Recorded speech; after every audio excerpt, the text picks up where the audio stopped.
time of mass income inequality in the United States regarding gender pay, I wondered if England would be the same. Sure enough, Time magazine said that around 80% of UK companies pay women less than men, specifically at EasyJet Airlines, which is a British based airline. They have a 67% difference in the hourly pay gap between men and women, which is truly astonishing.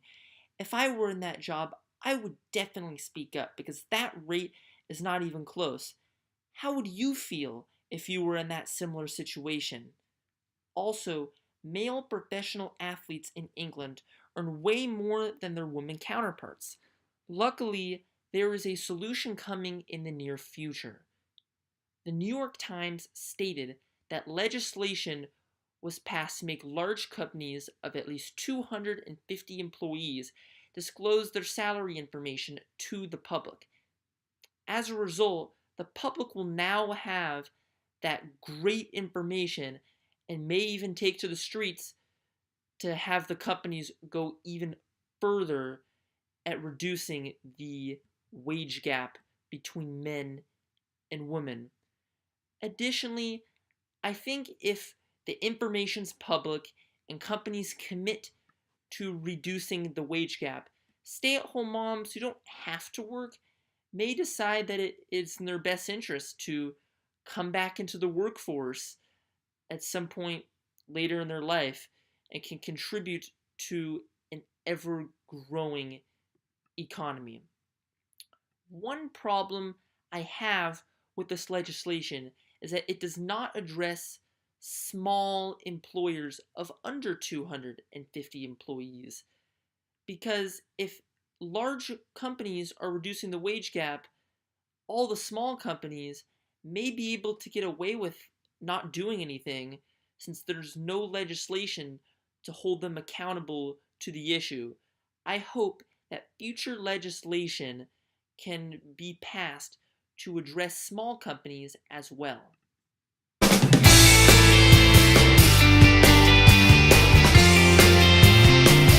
According to World at Work, Portugal has an average gender pay gap of around 17.5%. Luckily, legislation was recently passed to improve this issue. Similar to England, all large corporations of at least 250 workers will have to disclose information about their salaries. More importantly, all companies will need to submit an action plan in writing about how they will address the pay gap issue. This is a great starting point, but I believe there is more work to be done. A 17.5% difference adjusted to a yearly salary could result in men still getting thousands of dollars more than women. I understand that it will take time to close the pay gap, but Portugal should place a little bit more urgency on the issue so the workplace remains satisfied. Luckily, their legislation goes beyond England and addresses one of the major issues that England did not address. Companies with at least 50 employees will have to publish an action plan as well, but they'll have 3 years to address the issue.